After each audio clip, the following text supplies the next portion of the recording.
Hello दोस्तों, welcome back है एक बार फिर से हमारे यूट्यूब चैनल में।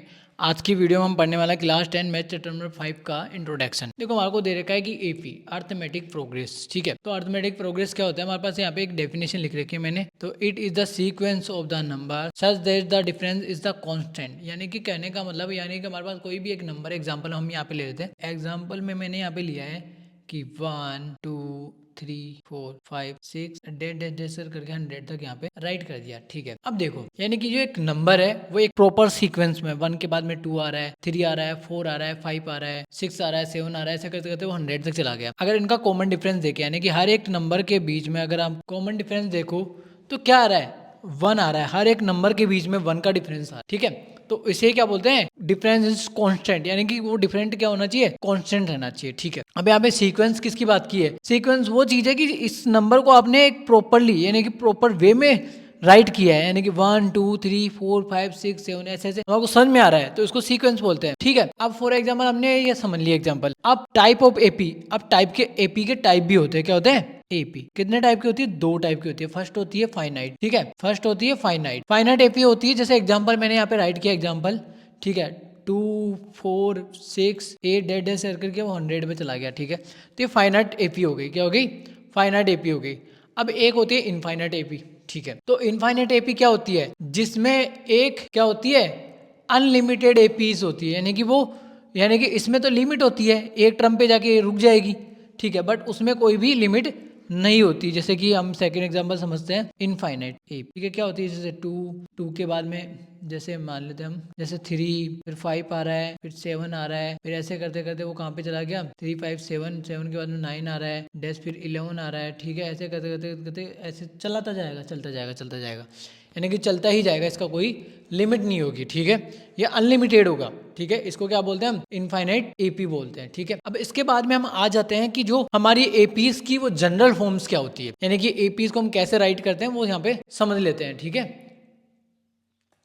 तो देखो, यहाँ पे जनरल फॉर्म होती है, वो मैं यहाँ पे राइट कर रहा हूँ। तो मैं यहाँ पे जनरल फॉर्म लिख देता हूँ एक बार। तो मैंने यहाँ पे राइट कर दी जनरल फॉर्म एपीज की, यानी कि फाइनाइट एपी की और इनफाइनाइट। जो ऊपर की तरफ है जो इनफाइनाइट एपीज की है। ठीक है, यानी कि ये टर्म्स कभी भी नहीं रुकेगी, चलती जाएगी, चलती जाएगी। और जो मैंने फाइनाइट एपी की राइट की है, तो इसमें क्या होगा? एक लिमिट के बाद में यहाँ पे जाके ये रुक जाएगी, यानी कि स्टॉप हो जाएगी। ठीक है, अब इसका जनरल फॉर्मूला भी बनता है, जो आपको बुक में दे रखा है, जो होता है ए एन, यानी कि कोई एक टर्म है कहाँ तक जाएगी वो ए एन का डिसाइड होता है कि ए एन हमारी लास्ट टर्म होती है कि कोई भी एक टर्म आपको फाइंड आउट करनी है या आपको वहीं पे जाके रुकना है, वो ए एन होती है। और ए यहाँ पे फर्स्ट टर्म होती है plus n minus one, n minus one, n यहाँ पे नंबर ऑफ टर्म होते हैं, यानी कि कितने नंबर ऑफ टर्म तक आप जा रहे हो वो होता है। डी यहाँ पे कॉमन डिफरेंस होता है। ठीक है, अब यहाँ पे ए मैं यहाँ पे राइट कर रहा हूँ। ए क्या होता है? ए हमारे पास क्या होता है? ए हमारे पास होता है first term. N equal to क्या होता है? Number of term. ठीक है, उसके बाद में ए एन होता है हमारा लास्ट टर्म, और डी हमारा कॉमन डिफरेंस होता है, तो डी मैं यहाँ पे राइट कर रहा हूँ, और डी हमारा होता है कॉमन डिफरेंस। ठीक है, तो आप लोगों को अच्छी तरीके से समझ में आ गया होगा कि ये हमारी एपीज होती है, यानी कि अर्थमेटिक प्रोग्रेस कैसे क्या होती है। ठीक है, अब बात करें कि क्वेश्चन यहाँ से कैसे आता है, डी कैसे निकाला जाता है, ए एन कैसे निकाला जाता है, तो वो सारी चीज़ें हम कवर करेंगे यहाँ पे। ठीक है, हर एक क्वेश्चन के लिए हम यहाँ पे समझेंगे कि कैसे क्या होता है। ठीक है, तो मैं यहाँ पे इसको शिफ्ट कर देता हूँ। अब देखो, हमारे पास अगर कोई एपी दे रखी है, फॉर एग्जांपल हमारे पास एक पी दे रखी है, मैं एपी ले लेता हूँ 3 5 7 और फिर उसके बाद में बोल दिया 9 11। ठीक है, अब ये एपी हमारे पास गिवन है, बोले कि कॉमन डिफरेंस फाइंड आउट करो। क्या करो? कॉमन डिफरेंस फाइंड आउट करो, फाइंड द। ठीक है, तो हम क्या करेंगे? कॉमन डिफरेंस फाइंड आउट करने के लिए हमारे को पता होता है। ठीक है, क्या पता होता है? a2 माइनस a1 होता है, फिर a3 माइनस a2 होता है। तो मैंने यहाँ पे जो टर्म्स बताई थी उनमें ये है ना, ये फर्स्ट वाली ये a1 है, ये a2 है, ये a3 है, ये a4 है और ये a5 है। ठीक है, ऐसे हमारे को याद रखना पड़ता है। ठीक है, तो ऐसे ही जो हमारी AP होती है उसमें भी ऐसे ही हमारे पास रूल होता है।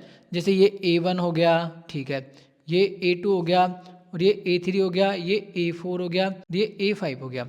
ठीक है, रूल नहीं होता, हमारी टर्म्स होती है, उसके अकॉर्डिंग हम चलते हैं कितनी टर्म है। तो ऐसे ही काउंट करेंगे 1 2 3 4 5 नंबर पे 11 आ रहे हैं, तो ऐसे टर्म्स नंबर होते हैं। क्या होते हैं? टर्म्स नंबर होते हैं, जिनको A1 A2 A3 A4 के नाम से हम जानते हैं। लेकिन जो A1 है ना, आपको A1 है उसको आप A भी राइट कर सकते हो। क्या कर सकते हो? A भी राइट कर सकते हो, दोनों में से कुछ भी राइट कर सकते हो, A या A1 दोनों कुछ भी राइट कर सकते हो। अब हम कॉमन डिफरेंस निकालने के लिए D यहाँ पे राइट करते हैं। ठीक है, जो एक्सरसाइज 5.1 का जो सेकंड क्वेश्चन, उसके जितने भी क्वेश्चन वो कॉमन डिफरेंस पूछा है और फर्स्ट टर्म पूछी है, तो आपको क्या करना है? जैसे ए फर्स्ट टर्म क्या होती है, A1 इक्वल टू यहाँ पे 3 हो गया, और कॉमन डिफरेंस हम निकालेंगे, कैसे निकालेंगे, सिंपल है, कैसे निकालेंगे, A2 माइनस A1 होता है और A3 माइनस A2 होता है और A4 माइनस A3 होता है। तो बोलेंगे बहुत से बच्चे 3 टाइम पे क्यों निकालते हैं, जब अगर क्वेश्चन में हमारे को ऑलरेडी AP नहीं गिवन होती है, वो बोलता है कि कॉमन डिफरेंस निकालो क्या AP है कि नहीं है, तो हम क्या करते हैं उस केस में हम क्या करते हैं, चेक करते हैं 3 टाइम पे। लेकिन क्वेश्चन में हमारे को पहले से ही गिवन होता है कि ये AP है, तो हम एक ही बार में कॉमन डिफरेंस निकाल लेते हैं, जैसे 2 आया तो कॉमन डिफरेंस हम 2 डिसाइड कर देते हैं। लेकिन जब हमारे को निकालने के लिए बोला जाए तो 3 टाइम पे हम निकालते हैं, ठीक है। तो 5 माइनस 3 यानी कि A2 हमारा कितना है 5, और फिर 3 कितना है 2 आया, 7 माइनस कितना हो गया 5 कितना हो गया 2 आ गया, और 9 माइनस 7 कितना आएगा 2, यानी कि कॉमन डिफरेंस हमारे पास क्या आ गया 2 आ गया, ठीक है। अब इसके अलावा हमारे पास क्वेश्चन ऐसे बनता है कि जो इसकी आगे की नेक्स्ट आगे की 5 टर्म क्या करो, फाइंड करो। तो हम क्या करेंगे, A6 कैसे निकालेंगे, क्योंकि 5 टर्म है ये, तो A6 निकालने के लिए सिंपल है, देखो 2 फॉर्मूले होते हैं, या तो आपको लास्ट टर्म गिवन होती है, लास्ट टर्म गिवन होती है उसको राइट करो और D लिख दो, ठीक है। या एक हमारा जो नॉर्मल मेथड चल रहा है A6 इक्वल टू हम क्या करेंगे, जैसे A5 का फॉर्मूला क्या था, तो वैसे यहाँ पे 6 का फॉर्मूला होता है, तो A राइट करो, पहली टर्म हो गई, फिर 5 टर्म और लेके आओ, तो 5 टर्म कैसे बनेगी, D से बनेगी, तो 5D से, यानी कि 5 टर्म लिख दो यहाँ, ठीक है। इतना सिंपल है। अब हमारे हर बार याद रखना है, जैसे A100 का बनाना है, तो 100 का कैसे बनेगा, सिंपल है, A प्लस 99D, यानी कि इसी टर्म की हमारे को इसी क्वेश्चन की 100 टर्म फाइंड आउट करनी है, तो ये वाला फॉर्मूला लगा के हम राइट कर सकते हैं। उसमें हमारे को A चाहिए और D चाहिए, जो दोनों चीज़ हमारे को मिली हुई है, ठीक है। और ऐसे नहीं तो ऐसे भी कर सकते हो, an equal to A plus n minus 1 into D, ठीक है। तो कितनी टर्म पूछी है, 100 टर्म पूछी है। यहाँ पे 100 करोगे तो 100 में से माइनस करोगे 1, तो वापस से 99D आएगा। फिर A की वैल्यू आप राइट कर दोगे 3 वहां से, D की वैल्यू यहाँ पे मल्टीप्लाई कर दो, 2 से मल्टीप्लाई कर दो, आंसर हमारे पास आ जाएगा, ठीक है। आया समझ में कुछ। तो ऐसे हमारे पास क्या होता है, हम किसी भी टर्म के फॉर्मूले राइट कर सकते हैं, यानी कि 1000 टर्म पे भी आप जा सकते हो, 1 लाख टर्म पे भी आप जा सकते हो। A6 equal to A plus 5D,